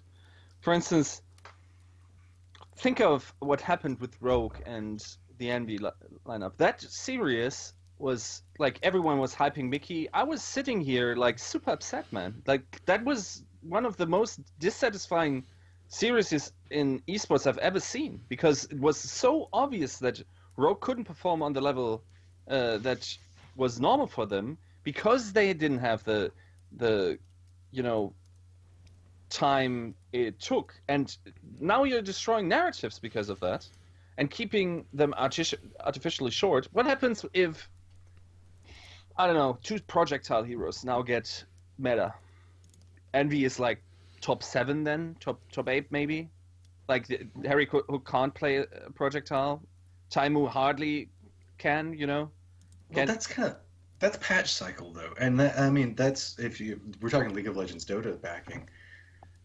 Sometimes just like meta just doesn't favor teams, and and it sucks. Like I always use the League of Legends top lane meta. Sometimes top lane meta is carry, sometimes top lane meta is tank. And if your top lane player is a tank when it's a carry meta, well, your team just sucks.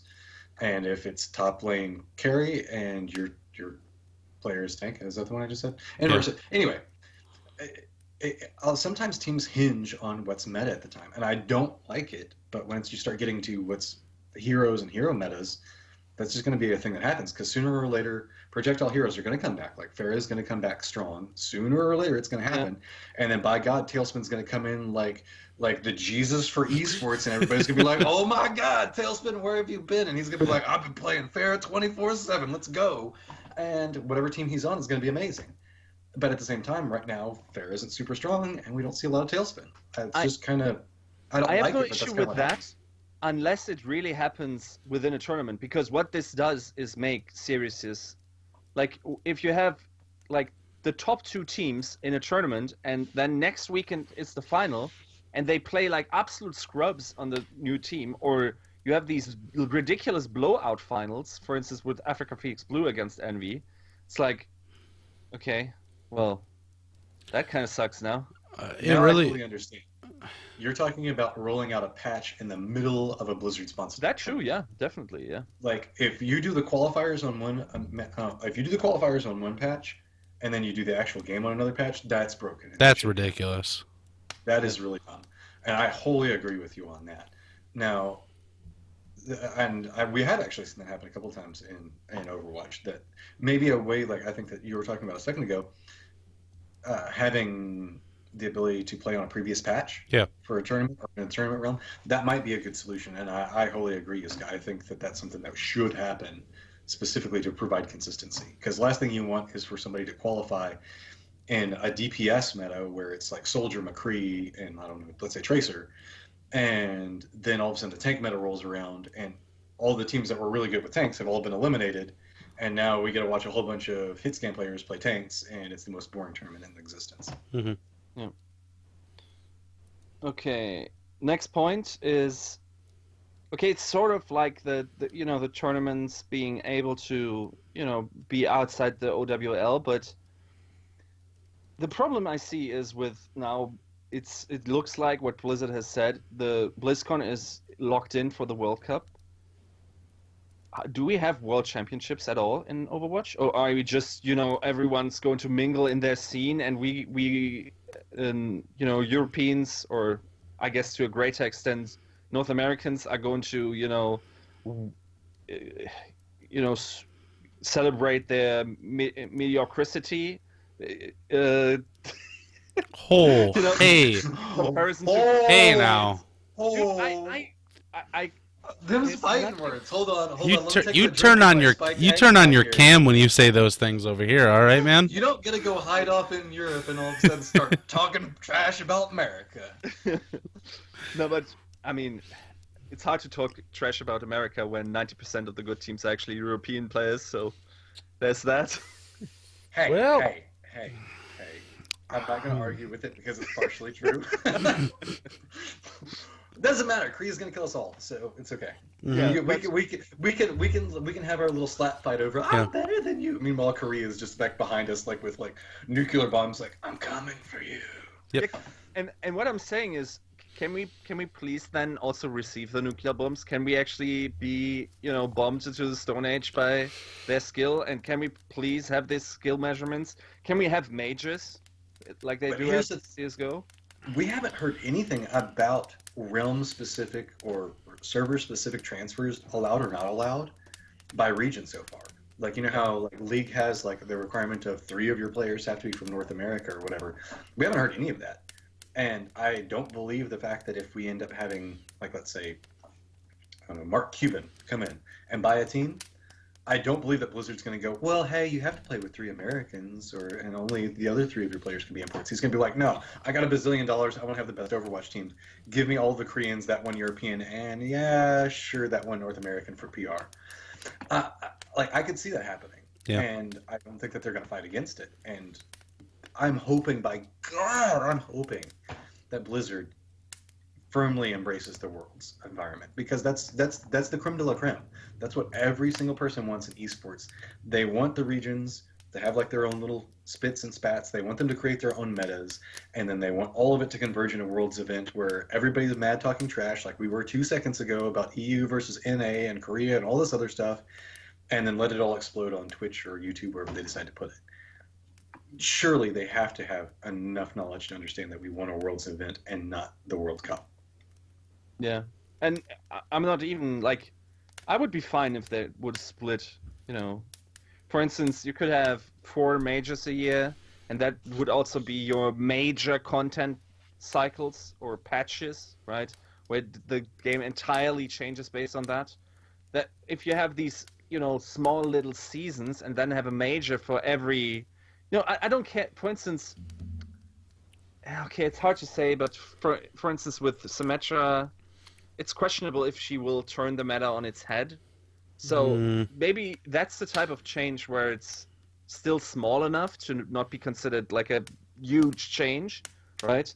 But an introduction of an impactful character like Anna surely would be, right? Yeah. So just to have these majors like we have in CS, where we can clearly say, okay, in this era, this is the best team in the world.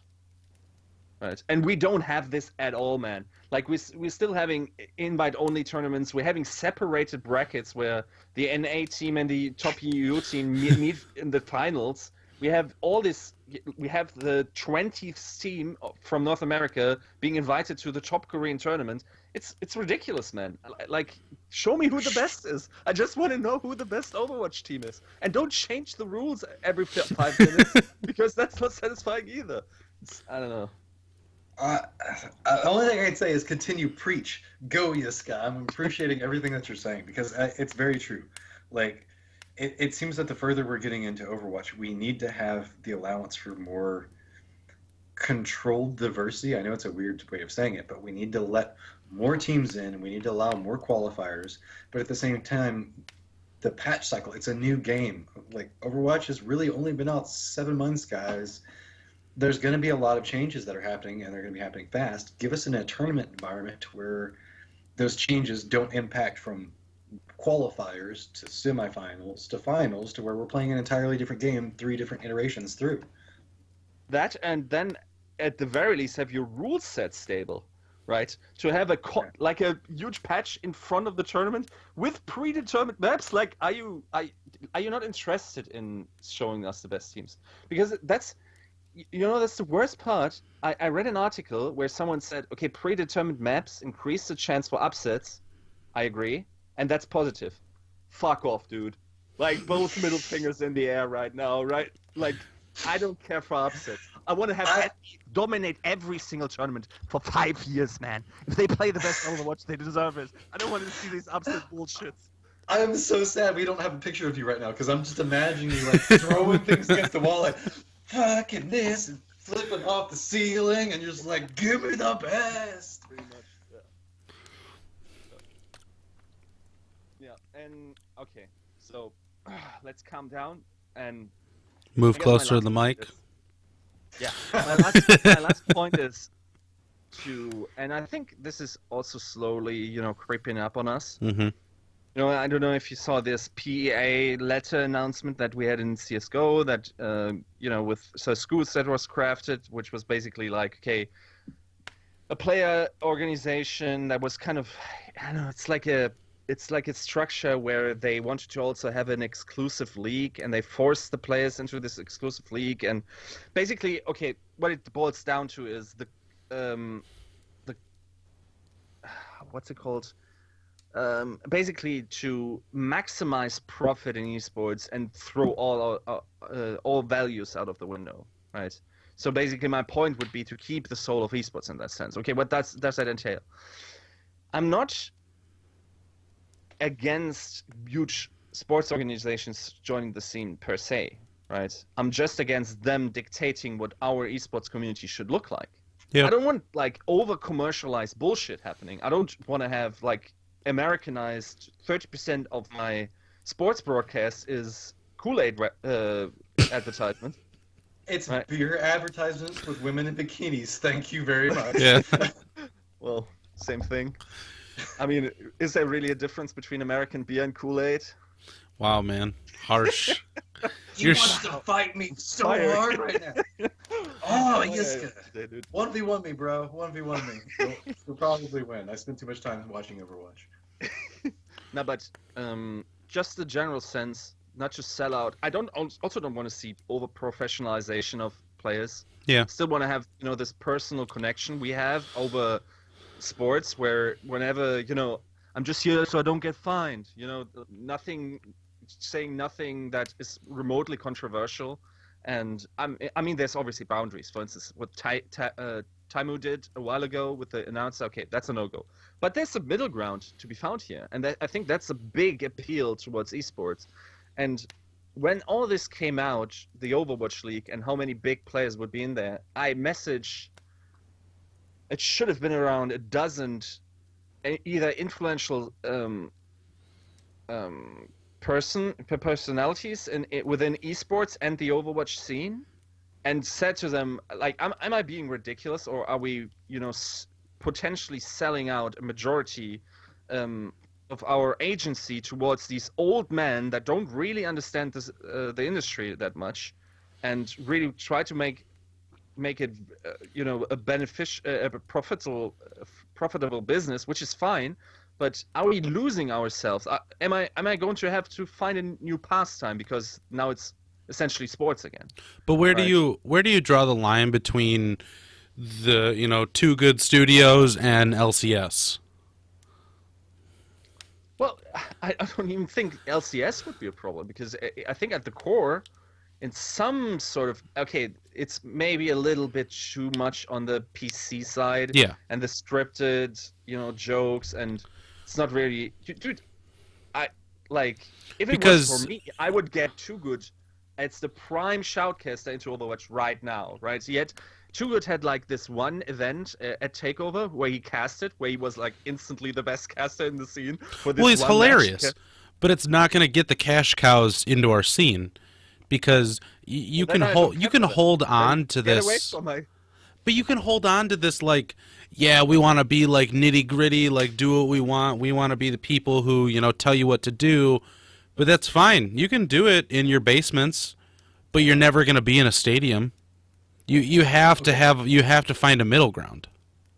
Well, okay, we have to actually talk about there's too much chaos that's going on inside of what esports is right now. Like, I know we've been talking a lot about Overwatch, but okay, keep in mind we have League of Legends that's for the first time ever opening their doors to franchise. So now you're getting like, the NVIDIA play of the game and all of this other stuff to help their players make more money. Then you have CS:GO that's doing like this huge like localization and trying to like cement a power base of how they want the everything to go. And at the exact same time, you have Overwatch that's talking about localization and creating local sports teams. All of these things kind of conflict with each other in certain fashions, because like naturally, if we do localization, that means that not everything's happening in the LCS studio. If we start allowing more franchises in League of Legends, and the fact that that's going to hurt how these players and these player unions that are essentially trying to form inside of CS:GO occur, like all of it's trying to come to a head all at once, and it's going to be a very chaotic situation to see who comes out on top. And every single one of these major events is going to have repercussions inside of the other esports. Yeah. And how the fallout's going to happen, nobody knows right now. Like we're having essentially Valve, Riot, and Blizzard step into the ring with each other about this is the way we see esports going forward, and at some point this is going to become a knockdown drag-out because everybody has skin in the game. But the thing is that there's people. It's not Riot, Valve, and Blizzard. It's the people above them that I feel like. I mean, correct me if I'm wrong, Yiska. It's the people that above them that you're worried about. It's the old white dudes with huge bags of cash that they want to make more cash, and so they see these blinky lights that people are getting excited over in arenas, and they go, hey, we can make more money off of this, but I don't want you to be making jokes about poop on stream or something. I want you to be PC 100%, like suit and tie. But then you lose like the fun of esports and video gaming and hanging out with people that you enjoy and things like that, and you become this like corporate bullshit. But there's a middle ground between everything. And it's not like the gaming companies would be one thing, but now it's also okay. Which platform are we streaming on? Mm-hmm. Are we streaming on Twitch, which is owned by Amazon, or another completely different size of player, right there, right? Then are we going to make exclusive deals with MLG TV? Are we then, splitting up the community? Are we artificially, kind of, even though it's still turning a profit for us, reducing the viewership numbers, and therefore also, maybe the exposure? Are we... In general, are we just selling out the values of what esports used to be built on, right? Are we, for instance, over-professionalizing the structure of becoming a pro player? Because right now, one of the, not just a pro player, but a caster, a journalist, everything is so, you don't really have to have any qualifications as to get into these professions. Technically, right? yeah. It's very, very skill and entertainment-based. Right, but if you're professionalizing this, okay, then it's the old boys club thing again, right? Where it's cronyism and I mean, to an extent, this already is happening with Blizzard, because we're having these these shoutcasters picked based on reputation from old games. And okay, one thing I have to say is, I guess Huck really improved. I have to say this much. I actually quite enjoyed him this weekend, even though we have been quite critical on this podcast. But I think even he would admit that at the time he was invited to these big tournaments, he hadn't put the hours in that these other casters had done at the time, and was, realistically not even really a caster in his main game in StarCraft.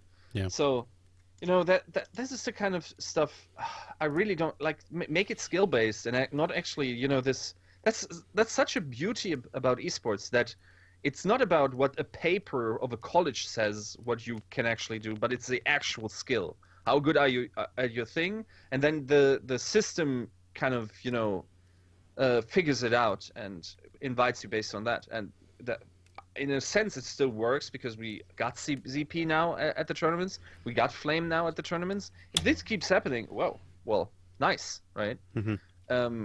But for instance, ESL does it frequently. There's this one guy that shoutcasts his own games. Have you seen these YouTube clips? He's like shoutcasting while he's playing, and everyone's like super entertained by it. And now ESL asks if the community was interested in having him on and flying him out. I think he's from New Zealand or something. If this keeps happening, that's basically the structure esports is built on. Look at these big personalities in the scene, and then look where they were like 5 years ago. Look at Ashocks. You know where Ashocks was 5 years ago? Like traveling with Froggen somewhere in Seoul, like still wacky haircut, really not, you could have never imagined, if you hadn't met her and actually realized what potential is in her, that she was going to be this huge personality. But this is possible in esports. What's the deal in sports? Well, I guess you have to go to an Ivy League school and then maybe have a law degree, or something that tells you you're competent when you're really not. Yeah. Right? It's what I get the vibe from you is, it reminds me of a quote that a commentator for the very first, like whenever American football came out, he said the fact that I realized the game had changed forever the first time we paused the game to go to commercial break.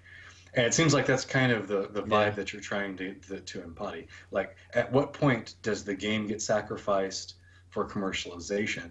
And we're at that tipping point right now. We don't necessarily know what impact does localization have? What impact does franchising have? Where's too far? And at what point do the people that are sponsoring have their hands so far down inside the game that the game is no longer the games that we like? And that is a danger point that we're at, and that everybody should be vocal to the degree. We just have to make sure that we're not overly vocal. Like, just because the fact that we take a 5-minute commercial break for the first time on Twitch, because it's also streamed on TNT, let's say, isn't a time to go up in arms, because they would have been paused anyway, and we would have just been watching a next game starts in a couple of minutes match anyway. But like, what happens the first time that we're in the middle of watching, let's say, an Overwatch match, and the game pauses to do a Budweiser instant replay of what just happened, and now we go back into a game and pause. Like, there's multiple stages that happen between here and here. We just have to make sure that whenever it gets to that point where we're no longer comfortable with, we get vocal enough as a community to say, no, we're done here. Yeah, we need to be okay with. I know it's hard to say, but we need money. Like, we need people to be backing us, but we need to make sure that they don't take over. Yeah. And just to be consequent and not seem like I want, to have my cake and eat it too, is, dude, if it means that we can't have like these billionaires in our league, and because they want the Coca-Cola commercials, 50% of the actual broadcast, well, then I don't need them. Yeah. I personally don't need big arenas either. I guess that's a boon for some people, and I recognize that this is a genuine, thing that people want to do, because even though esports arenas still don't fill most of the time, or at least don't sell enough tickets to be full, it's still, I don't know. Like, I don't think it's worth it. I don't think it's worth it. You know, selling out our integrity and our values and the stuff that makes esports so big, and also destroying sort of the appeal we have towards the demographic. And I think in that sense, you can get the investors in that sense too by saying, the way you're doing it, you're losing actually the demographic again, right? Yeah. These people, this is the generation that isn't watching TV and deals with your bullshit ads. That's the Netflix. Yiska, how are you ever going to get this podcast sponsored? You hate all the sponsors so much. I hate them all. I hate them all. You got to calm it down, Speaking bro. of sponsors, Embrace the you know, Americanization of it. yeah, look out for us sponsors, Budweiser's, Watchpoint. I'm one step away from calling everyone comrades. You know, that's all. No, but We don't know which side of Germany you live on. Mm-hmm. True. All right. I have Eastern German roots, you know. I do have to. We're going on 2 hours now. Yeah. I do have to, you know, reel it in a bit. We need to wrap it up for you know, a nice, neat little package. But you know, if you have, I guess if you want to wrap up your point in, you know, a final statement, what do you want to get across to both the people who are viewing, but also to the people, I guess you can say investors. Show me who the best is. It's really like, I'm not kidding. Like, I was thinking, could I name it "Make Overwatch Great Again"? Nah, that's stupid. That's already taken. Yeah. So I want to genuinely, like, I don't care about anything else. I don't care. Okay, it's nice to know why he's the best, and okay, that Mickey is a nice person. That's all fine and dandy, and how that informs his play, and if there's, you know, something between his personality and his level of play.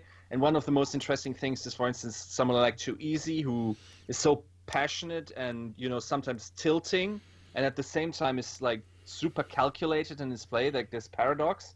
That is interesting to me, but at the end, I just want to have the best people be rewarded the most, and I just want to see them the most. I don't care about and it's not even about, you know, not watching the lesser teams, because I also enjoy seeing the gradual improvement. I just don't enjoy people being promoted based on anything else but their level of play. And in that sense, every change we make in the future and every wish on my list is basically to have this overarching value of show me who the best is. Okay. All right, guys. We had a wonderful year, a wonderful cast today. I'm going to open the floor before I close up to Matrym. Do you have anything going on, anything people should take a look at, places they should follow you at, you know, any content or anything that you produce? I've been starting making my own individual YouTube videos now, which are kind of like little mini podcasts where I rant about something for 10 minutes. I very much recommend everybody check that out, Matrym Gaming. Naturally, follow me on Twitter, Matrym_GG. And I always encourage everybody to support the Overwatch semi-pro community. That's where I do a lot of my casting at. I'm tiptoeing my way into the professional scene slowly and steadily. And so any and all support that you guys can provide helps make my dream come reality. So please help out as you can. All right. Yiska, do you have anything that you've written recently or anything you have planned in the future? Well, I have a couple of ideas. For instance, I wanted to do one on Fnatic, because I think Fnatic is one of the teams that plays the cleanest Overwatch right now. They have so good, you know, behavior. Like, they just played textbook Overwatch, and I kind of wanted to look at that. And okay, now it's a little bit in the past, but I had this article written about don't marry the meta, about Envious, you know, recruiting Mickey, and I guess now it's happened. Now he's a full-time member. They announced it after winning MLG. Yeah, but other than that, that's it basically. Okay. And so from, you know, here at Watchpoint, we guys hope you enjoyed everything that we put out this year. If you guys have any concerns, anything you've noticed over the year that we could maybe improve on, put it in a constructive comment, either on Reddit or on YouTube. Obviously, the most important thing for us is if you follow us on YouTube, or subscribe rather on YouTube. Twitter is just for updates if we don't have a show that week, or if when we go live on Twitch. Twitch is just. We had today a couple viewers interacting with us. You guys are more than welcome to come in and ask questions. It's just another opportunity for you guys to check out what we're doing, more so in a live fashion, obviously. But this is the last cast of the year. So we will see you guys, it looks like, on January 5th, if the stars align. Hopefully we get this updated or up on the YouTube as fast as possible. So I want to, from everybody here at Watchpoint, wish you guys a happy holidays and a happy new year. And I hope you guys have a safe holiday season. Have a good night, everybody. Bye-bye. Right.